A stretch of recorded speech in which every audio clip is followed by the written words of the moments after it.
Good afternoon and welcome to the National Gallery. It's so nice to see so many of you here today for this lunchtime lecture. My name is Francesca and I'm the Myojin-Nadar Associate Curator of paintings made in the 17th and 18th century. And for the last year I've been working on our latest exhibition, Boilly, Scenes of Parisian Life, which it's my great pleasure to introduce to you today. It has been such fun working on this show, and I think you'll see why as we go through some of the images today. You maybe get a sense even just from this one. They're quite humorous paintings, but it's also been really nice to think that we have the chance not only to introduce this artist to the public, but also hopefully to endear him to you as well. Louis-Léopold Boilly lived an extremely long life in extremely turbulent times. He was born near Lille in the north of France in 1761 and died in Paris in 1845, having spent 6 decades in the French capital. This means that he was absolutely at the heart of the Parisian art world throughout the last days of the Ancien Régime, the French Revolution, the rise and fall of Napoleon, the restoration of the Bourbon monarchy, the subsequent fall of the Bourbon monarchy. A pretty extraordinary era to be living through. And I think what's so fascinating about Boilly is that he doesn't merely survive this turbulent period, he thrives. A very keen observer of modern life, he seized the opportunities provided by the revolution. So he's exhibiting publicly for the first time, which he hadn't been able to do before. He, as we'll see later on today, is involved in turning the traditions of representation on their head. And finally, he's really marketing his works towards the new bourgeois public that had emerged at the end of the 18th century and that found real new authority with the revolution. Boilly is an artist whose oeuvre is marked by relentless innovation, technical brilliance, and as you perhaps get a sense of here in this sheet of self-portraits, as a wry sense of humour. You know, I think he must have known in drawing these views of himself from all different angles that he looked slightly owlish, rather beaky with his amazing spectacles and his rather long nose. But he's also an artist who has not, up until now, been very well known in this country. So if you haven't ever heard of Boilly before, don't worry, you won't be alone. And I think there's a number of reasons why that is. The first is that when we think of the art of the late 18th and early 19th centuries in France, most of us still think of something like this, the kind of great grand narrative of history painting, the vast dramatic canvases of an artist like Jacques-Louis David, or maybe Eugène Delacroix, rather than the much more modest canvases of a painter like Boilly, who in his own time would have been called a genre painter, and by that we mean someone who paints rather modest scenes of everyday life.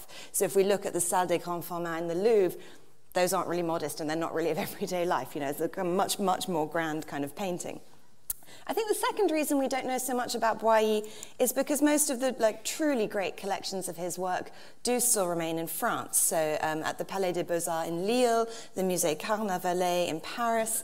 And I think the third reason is to do with the Boillys that you can see in this country. There are about a dozen or so paintings by Boilly in UK public collections. But they almost all date from before the French Revolution, as these 3, which you can see here, do. So they simply don't show us the full breadth and innovation of his work. If you have an artist whose work really changes with the Revolution, having only things from before the Revolution doesn't quite give you the full range of what he's doing. Because, as I've said, Boilly really embraced innovation. He pioneered things that now seem absolutely second nature to us. So he was, for example, one of the first artists to make a living on the open market without the old structures of patronage and privilege that had governed artistic life up to this point. Later in the 19th century, that became the model for artists working. Absolutely the norm that you're painting for a market that's hopefully coming to buy your work. But in Boilly's lifetime, that was pretty new and pretty unprecedented. Likewise, he was the first artist to really take the streets and boulevards of the Paris he was living in as his subject matter. Also to understand and take advantage of a really widespread desire to have one's portrait painted on an affordable scale. And also in exploiting the possibilities of illusionistic painting, making tricks and humour, but kind of most importantly, the viewer and the viewer's reaction, really an integral part of his painting practice. So although he didn't necessarily depict the events of the revolution himself, the revolution with a capital R, I think, and hopefully you'll agree with me by the end of the lecture, that Boilly himself was pretty revolutionary in his own way.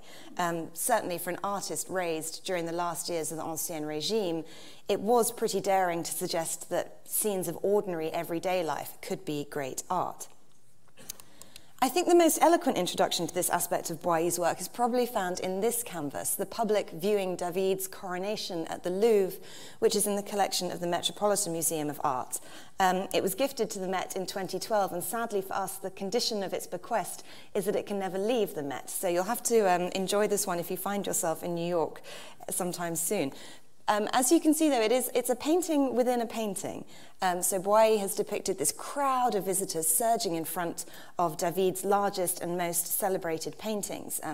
One of the most immediately recognizable pictures, I think, of the revolutionary period. I mentioned before that Boilly's paintings were rather smaller. Just to give you a sense of that, that's Boilly's painting, and this is David's original. So we are definitely talking about disparity in scale, though I would argue not in ambition. Because Boilly was certainly paying homage to David in this painting. We know that Boilly asked David's permission. David replies with this very nicely written note saying, "Oh, that would be lovely, thank you, that would flatter me greatly." But Boilly is also definitely in the business of self-promotion. Not only is he, in this picture, linking his name with David's, David being the most celebrated and most famous history painter of the day, but he's also kind of eclipsing him, because if you look, actually in this picture, it's the crowd that really is the thing that catches our eye. That's what's interesting. That's what we look at. David's painting is sort of hung in the distance and really somewhat overshadowed. And if you look over here at the right-hand edge of the picture, we actually see Boilly himself with those spectacles again, looking on, staring into the crowd. And I think he's there reminding us ever so gently that actually it's him who's conjured this up, and that the genre painter can be just as imaginative as the history painter, and that genre painting can play just as important a role in representing this new nation that's really being forged around them in this moment. So given Boilly's relative obscurity in Britain, you can imagine our surprise when a group of National Gallery curators were invited in December 2017 to a manor house in Wiltshire to see what we thought was going to be a couple of works by Boilly. Ramsbury Manor, which you can see here on the right, was formerly the home of Harry Hymes, most famous as a British property developer who passed away in 2015.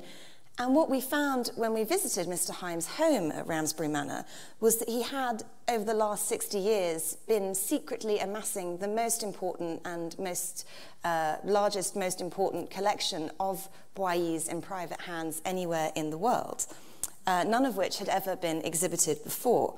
So the works we found at Ramsbury, there's a selection of them here, which you can go up and see in the exhibition, but there were paintings, drawings, watercolours, works that ranged in date from the very early 1790s into the 1830s that really touched on every aspect of Boilly's life and production. So we knew immediately that this was a very extraordinary collection and that it would be an extraordinary opportunity to exhibit it. So we were very delighted when the Ramsbury Manor Foundation, as Mr. Hymes' estate is now known, generously agreed to let us borrow 18 of their Boillys for the National Gallery's exhibition, which is the first ever in this country to be devoted to the artist, supplemented with a few additional loans from a dealer in London and the Musée du Louvre. That exhibition is upstairs in room 1. It's free to visit. And I feel like it's always the caveat doing this kind of lecture that you have to go and see them in person, because no PowerPoint is ever going to do justice to all these wonderful paintings and drawings. So Boilly, as I've said, is born in 1761 in a little village called La Bassée in the north of France. His father was a wood sculptor, and the family were comfortably but not extravagantly well off. And although he probably received some early lessons in drawing from his father, Boilly himself would want to tell you that he was entirely self-trained, and that he leaves his hometown at the age of 13 and a half to move to the larger towns and cities of Douai and Arras nearby to work as an independent painter. And he's already doing that by the time he's in his early teens. At the age of 24, he sets off for Paris, and that's really where his he becomes more widely known and better documented. But it's important, I think, to note that the Paris Boilly moves to in 1785 is very, very different from the Paris that we know today. Firstly, his arrival predates Haussmann's massive program of renovations by about 70 years. So this is the old Paris, the Paris of medieval streets and tiny kind of winding warrens of streets and alleyways. And you get a bit of a sense of that here in this painting from Chicago, Moving Day, in which Boilly's also popped a couple of artists with easels in the background, maybe a reference to himself and his movements around Paris. But secondly, this is also the Paris of the Ancien Régime, the last days, although Boilly wouldn't have known it at the time, of the royal family and the systems and structures that had governed life in France for hundreds of years. For an artist newly arrived in the city, this meant contending with things like the Académie Royale de Peinture et de Sculpture, the Royal Academy without whose membership it was not possible to exhibit at the Salon, which is the great event of the Paris art calendar. It's not possible without various introductions to attend drawing classes there or lectures. It's a whole kind of artistic world from which Boilly as an outsider is very much shut off. So it's not surprising then that when he arrives in Paris, he turns his attention to the private market. I should just say, I've put, where I can, images of the frames, especially of the Ramsbury paintings, on the PowerPoint, because if you're into frames, these are all absolutely spectacular, most of them original frames of the moment. So I don't have much time to say anything about them today, but do be sure to have a look at them when you go up into the exhibition. Boilly's early paintings, of which this is an example, tend to be composed of several key components. So we often find elegant figures, dazzling fabrics, beautifully rendered still life objects, and just a frisson of dramatic narrative. So here we have a painting called Comparing Little Feet.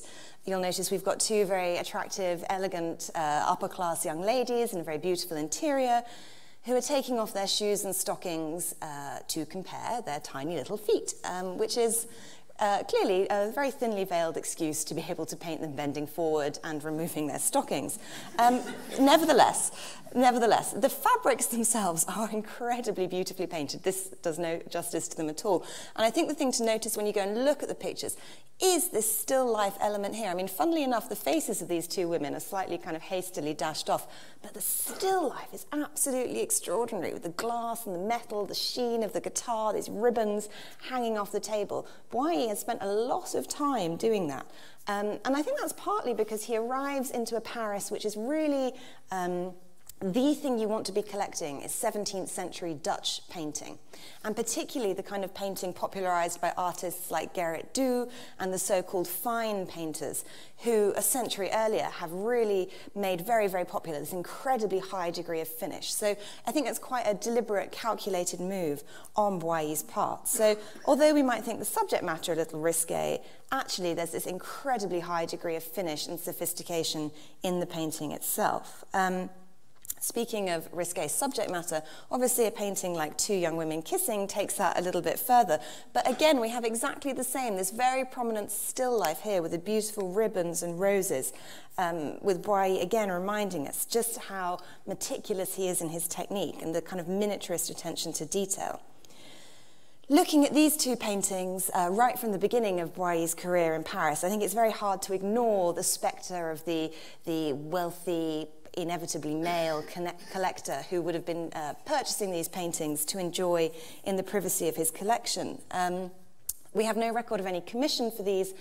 Boilly was probably painting them speculatively, as I said, for the market, but they both exist in multiple versions, both are engraved and have a kind of quite a wide diffusion in engraving. So I think that tells us just how well he's responding to the market. There's clearly an appetite for this type of picture. I don't want to suggest that every painting he paints on his arrival in Paris is completely lascivious. We've also borrowed something like Grateful Hearts, which on the surface is a scene of charity, though I think there is a degree of innuendo in the way that very grateful man has thrust his leg between his benefactress's skirts. But it's not that everything is ladies kissing, I suppose, is the point that I'm trying to make. But what this brings us to is the fact that times are changing. You'll notice that we're kind of in the early 1790s now, and this type of painting is about to get Boilly into very hot water. So in the summer of 1789, exacerbated by disastrous crop failures, years of political discontent in France reached their breaking point. On the 14th of July, 1789, crowds stormed the Bastille prison, furious at political inaction and the perilously high price of food. A little over a month later, the National Constituent Assembly publishes the Declaration of the Rights of Man and of the Citizen. This, of course, enshrines liberty and equality for all, and really from this moment, the French Revolution is underway. For an artist like Boilly, the cataclysmic changes that the revolution brought about presented really enormous opportunities. So from 1791, Boilly could exhibit his paintings publicly at the Salon, as I've said before, something that was completely cut off from him before. But along with these ideals of liberty, equality, fraternity, came the darker elements of revolutionary politics as well. So on the 22nd of April, 1794, another artist called Jean-Baptiste Vicard stood up at a meeting of the Société Populaire et Républicaine des Arts, the kind of Republican Popular Art Society, and urged the assembly to take action against what he called works of revolting obscenity for Republican morals, works that dirty the walls of the Republic. This is a moment of incredibly high tension. Vicard's pleas are met with passionate applause, and it was decided that a list of so-called obscene works would be presented to the infamous Committee of Public Safety, and Boilly's name was on that list precisely because of the kind of works we've just been looking at. Boilly's denunciation by Vicard reads today as extraordinary and sensational, not least because it was probably motivated, at least in part, by jealousy. Vicard, it turns out, is Boilly's exact contemporary. They're both from almost the same place in northern France. Vicard has not met the kind of success that Boilly has in Paris. But nevertheless, it's a very, very serious accusation. This comes at a time when several notable artists are in prison, and during a month when some more than 350 people are being guillotined precisely for having corrupted morals. And Boilly seems very brave about responding to this challenge. He appears before the Société to plead his case. He was, I think, the only artist who openly contested the charges against him. And he must have had the gift of the gab, I think, because he turns up and says, well, goodness me, what an extraordinary thing. I didn't give these engravings the saucy titles that they gave. I didn't give my paintings titles. It must have been the engravers who gave them the really, the really risqué titles when they started engraving them. I was also doing this a very, very long time ago, so, it's really kind of neither here nor there, and I'm very pro the revolution. Not sure all of that is necessarily true, but he was nevertheless successful, so much so that the society actually invited him to be a member the following week. But I think what's really interesting is the effect this has on Boilly's picture making. So from this point onwards, he completely sets aside those small interior compositions with just 2 or 3 figures, and he's moving towards larger and even if on a small scale, much more complex scenes. So this is the painting that we've borrowed from the Louvre, and this is the painting that rocketed Boilly to fame in 1798. It's called The Meeting of Artists in Isabey's Studio, and it shows us 31 men in the room decorated with classical sculpture and Greco-Roman friezes.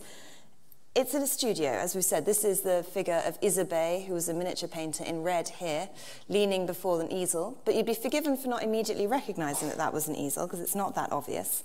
And in a way, I think these men could actually just be statesmen. This looks much, much more like a space for debate and discussion than it does a place for the sort of messy business of painting. This is, I think, one of the few pictures of an artist's studio that has absolutely no materials in it at all.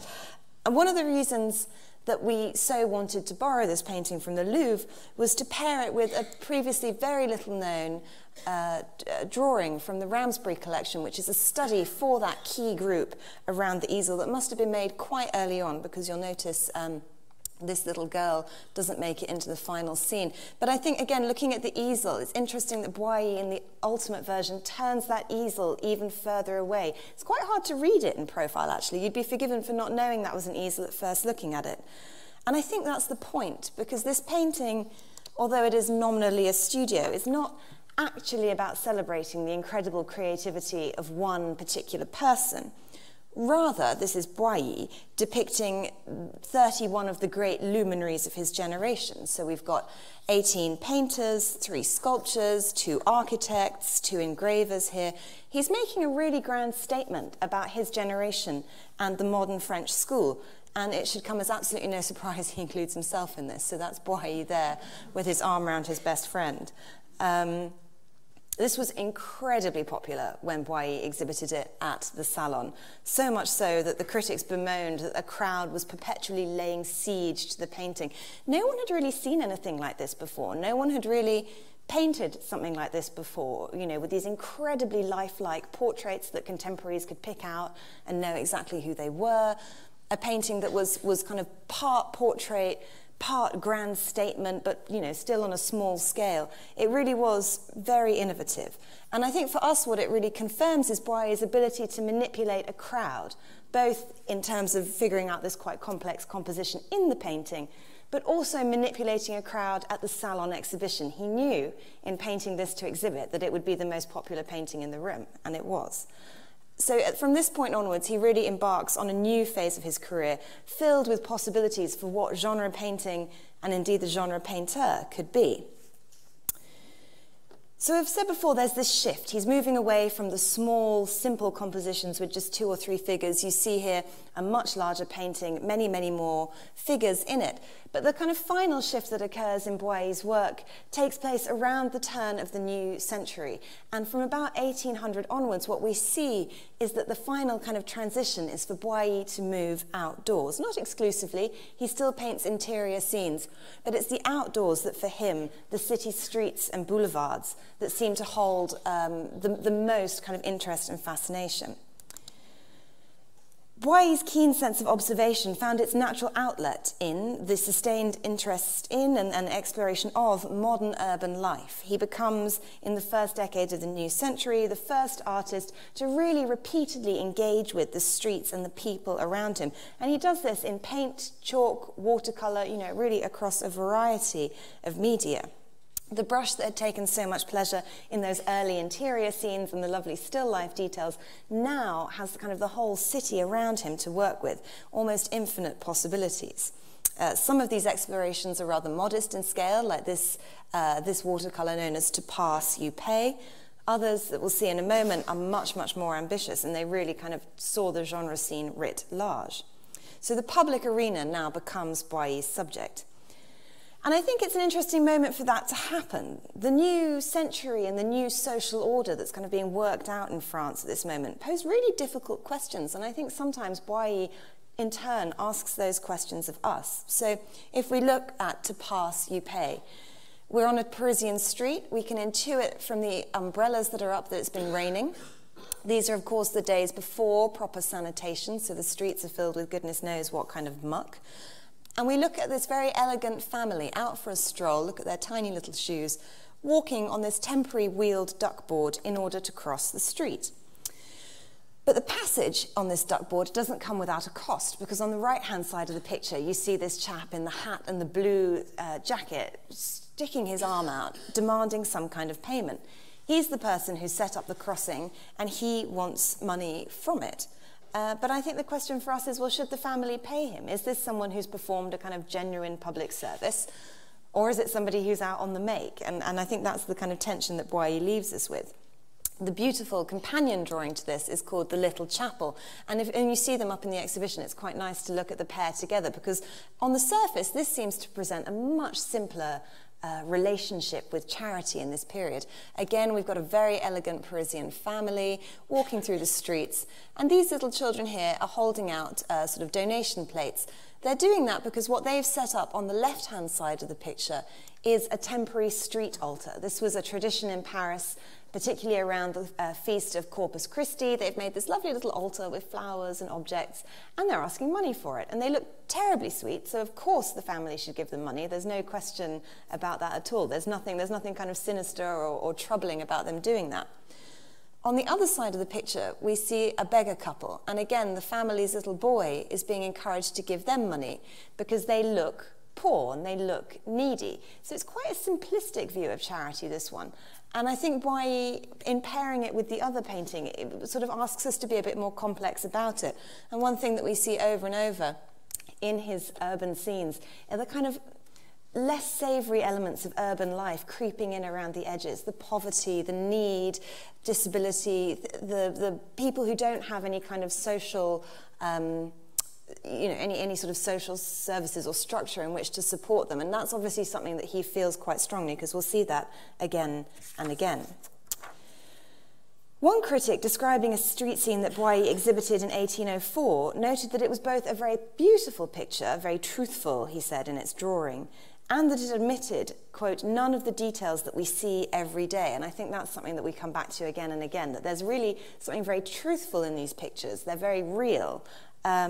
But that's not always necessarily comfortable to look at. So another critic describes Boilly's uncanny ability to capture, quote, Parisian fashions and manners, to truthfully depict our absurdities.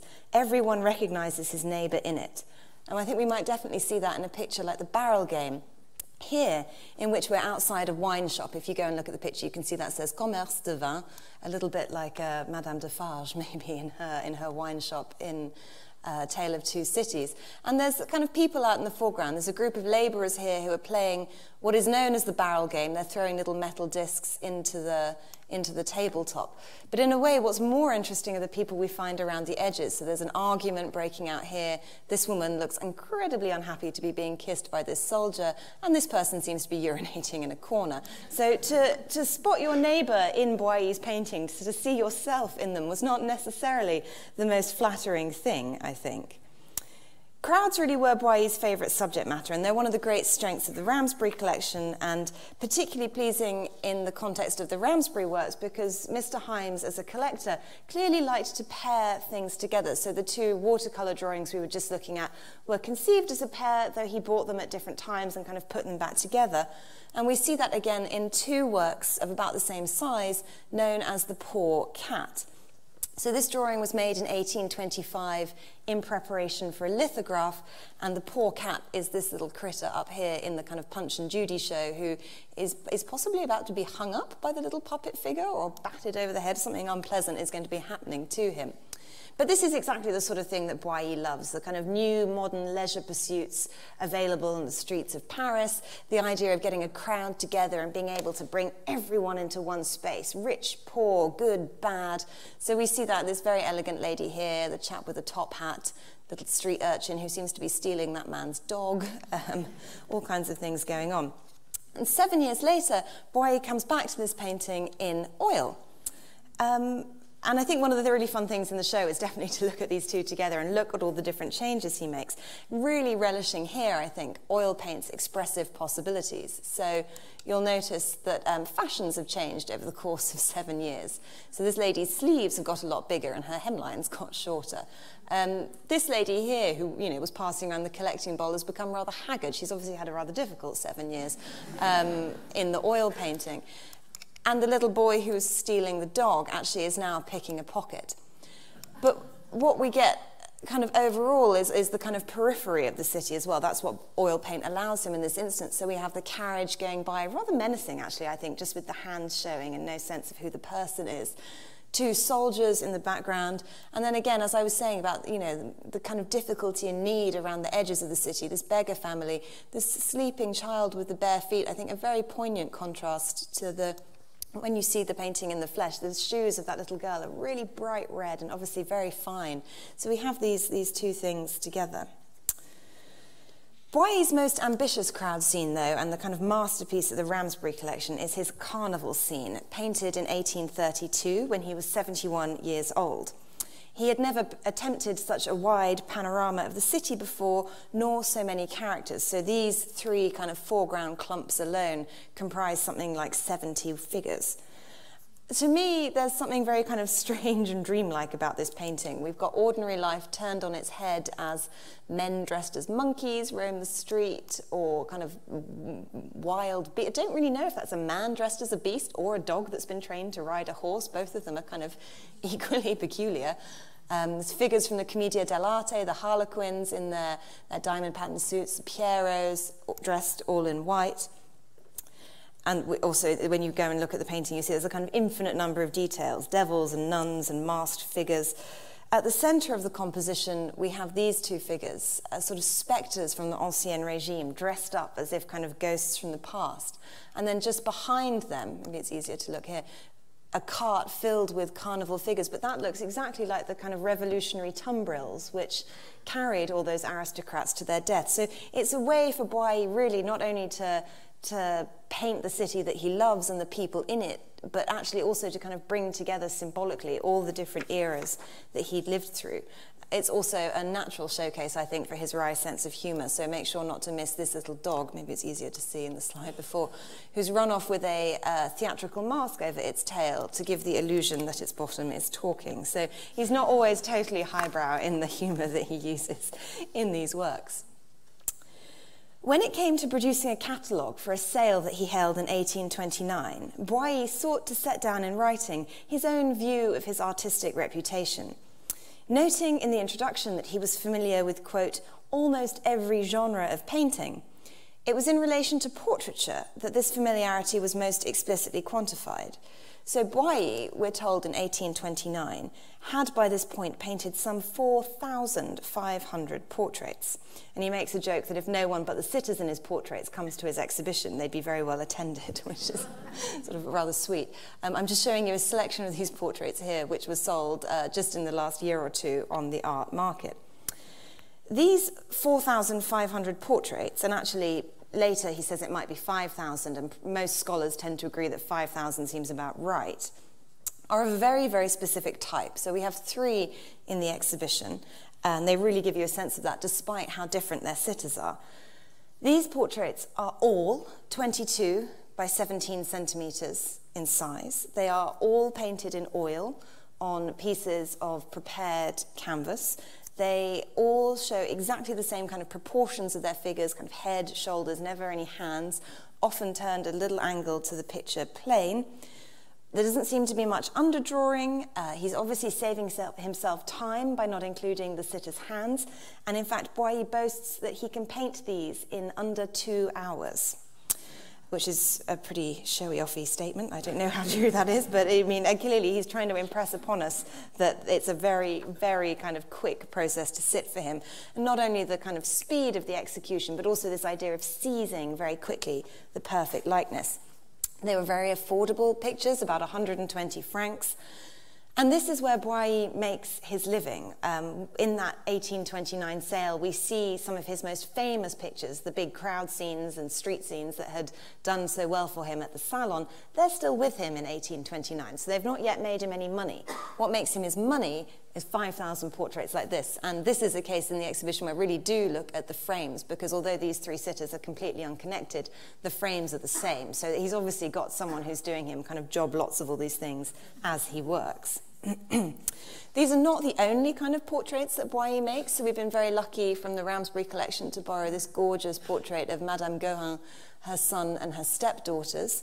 And do be sure to look out for the son's pet beetle, kept in a little box with lettuce leaves down here, and indeed the bug up here, the insect, which we thought was just flying around and distracting the girls, but actually when we brought the painting in, we noticed it is connected by the tiniest, finest piece of string to this boy's hand. So I suppose it's the equivalent of taking the dog for the walk, is letting the bee on the string fly around the room. Anyway, it's pretty hard to see, but if you really peer closer, you'll be able to notice it. We've also borrowed this really extraordinary sheet of portrait drawings from Ramsbury as well. Much rarer, his portrait drawings in oil than the one in chalk rather than the ones in oil, but almost of exactly the same size. So if the oil portraits are taking about 2 hours, give or take a bit of exaggeration, it's possible to imagine these, which are all one family, kind of emerging over the course of an evening spent together. But really, it's the small portraits that are Boilly's bread and butter. And again, the modernity of recognizing that there's a real appetite for people wanting portraits in that, in that quantity. So Boilly is painting in and for a world, I think, that really liked to look at itself. So whether that's in the scenes of everyday life in Paris or in these thousands of portraits, what Boilly comes back to again and again is art centred on the people and places around him and very familiar subjects. And this proved very, very popular in the context of the public exhibitions, the salons, as I've said. But as much as Boilly's paintings could celebrate the art of looking, they could also subvert it, because from about 1800 onwards, Boilly became the leading practitioner of illusionistic painting that deliberately set out to trick the viewer's eye. Now, we have not been able to borrow this because it's hidden away in a private collection, but I wanted to show it to you. It is called Trompe-l'œil, and Boilly exhibited this at the Salon of 1800. Trompe-l'œil literally means a trick played on the eye. Boilly is the first person to use this term, and it's stuck. We still talk about illusionistic paintings in these terms. And the people of Paris did not know what to do with themselves. What we're looking at is ostensibly a group of drawings hidden or placed behind a pane of broken glass. People could not believe that that was not real glass. People were touching the painting, the crowds were so large, they had to put a barrier around it, and then actually later, about a week or two into the exhibition, Boilly removes the painting from the exhibition because the crowds are too great. And critics are talking about all the rubberneckers who are coming to look at this artistic game. So it's not that he invents the idea of illusionistic painting. That had existed long before, throughout the 17th centuries and even in the 16th century. We see that particularly in Northern Europe. But I think what Boilly does from 1800 onwards is take trompe-l'œil to an entirely new level. And a level that really is predicated on the idea of the salon and the public exhibition and eliciting that response from people. So this was absolutely by no means the largest work on view at the Salon of 1800, but it was one of the ones that was drawing the largest crowd. So again, he really knows how to manipulate his market. Even more than in his genre paintings, these trompe-l'œil works allowed Boilly to turn the hierarchies of representation on their head, and also allowed him to exploit his extreme versatility between media. So you've seen today that he's as good in oil and chalk, as he is, in watercolor. He can move very fluently between, and that's something he really exploits. So if you're a regular here at the gallery, you might know our Girl at a Window, which was in our monochrome exhibition a couple of years ago. This is painting. This is all done in oil on canvas, but clearly the main sort of subject of the picture is done in grisaille, which is to say kind of monochromatic tones of painting that are intended to trick us into thinking that this is a print. That's obviously enhanced by the white kind of border around the picture and this blue mount, which is again painted. And Boilly's signature here, which looks as if it's been printed rather than done kind of by hand. It's a fun fact that often if people ask to reproduce this painting in books, book designers quite often crop the edges off because they think that the grey bit is the work and that this is a mount around the edges. So I always feel that Boilly would be pleased with that his trick is still working 200 years later. And what's been such a joy for us with working with the Ramsbury collection is to be able to pair a drawing in their collection with this painting in oil in our collection. So this is a beautiful, incredibly highly finished chalk drawing of a young girl holding her dog. Almost exactly the same dimensions. This is a real blue paper mount, which is absolutely the practice for mounting drawings and engravings in the 18th century. But to see them next to each other, you can really see them playing off, and see how much fun Boilly is having, not least because if you look really closely, do be sure to look closely at this one. It doesn't quite come out in the PowerPoint. It's actually incredibly strongly hatched. There's a real linearity to the drawing, which is not how Boilly normally draws. So I think this, too, is pretending to be an engraving, or alluding to the possibility, at least, that it could trick your eye. And finally, we end the show with what might be one of my favourite trompe-l'œil works by Boilly, the beautiful trompe-l'œil crucifix of ivory and wood. I think there's something incredibly modern about this canvas, something in the cleanness of the lines, the very, very muted palette. What Boilly is showing us here is a relatively common object that you would have found in France at this time. It's obviously he's suggesting that it's an object that's been much handled because the ivory here is actually quite yellowed, as if it's been held in the hand quite a lot. But there is also a trick in this composition. The trick, I mean, there's a number of tricks. There's the trick that if you look at it quickly, you think that's a dimensional object. And I promise you, when you see this in person, you really do think that crucifix with the Christ on it is a dimensional object. But then there's this trick too, which is that Boilly has effectively pinned up his business card next to it. So that says not only his name, but also his address. So it is a little as if he's taken out a piece of chewing gum and whacked his business card on the wall. You like this? I can do you one, a really good price. You know, come and find me here. So I think most people actually now don't think of this really as being a religious painting. Religious painting is not something that Boilly really does. Actually, it's, again, a work specifically designed for the salon. He exhibits this in 1812. Designed for that public, designed to elicit a response from us. So in many respects, Boilly's career now looks, I think, startlingly modern. He's one of the first artists, as I've said, to make a career on the free market, introducing us to that model of artist as entrepreneur that becomes so important in the later 19th century. With those rapidly executed portrait likenesses and his talent for breathtaking illusionism, I think we can think of him as someone who's really almost anticipating photography. Because if you think he dies in 1845, photography is just about to be invented at that moment. It's been murmured about for years, but that idea of seizing a likeness of someone, of having an image of somebody you can take with you, or an image of something that looks so much like something else, I think he's really anticipating that invention and the dramatic upheaval it brings to visual culture. Resident in Paris for 60 years, he charted the momentous changes that took place in the city around him, truly a painter of modern life, half a year before Baudelaire's famous essay of that title. But it's really annoying, I think, when people say people are before their time. And actually, of course, people are always exactly of their time. So Boilly, to paraphrase a former National Gallery director, Michael Levy, takes us not only from Rococo to Revolution, but actually into the restoration of the monarchy, the Revolution of 1830, beyond that. And his art does not form part of the kind of great grand narrative of late 18th and early 19th century French art that we're familiar with. But what we've tried to do in the show, and hopefully today's lecture will have convinced you at least to go upstairs and have a look at the paintings, is that if you give him the space and the voice that he deserves, we can perceive a very different vision of what this turbulent period of art and history looked like. So in acknowledging Boilly as an artist of his time, which is to say of the really extraordinary times that he lived in, we can, I think, find ourselves face to face with a figure full of innovation, modernity, and in his own way, revolution. So thank you very, very much. The exhibition is on until the 19th of May, and I do hope you have a chance to go and see it.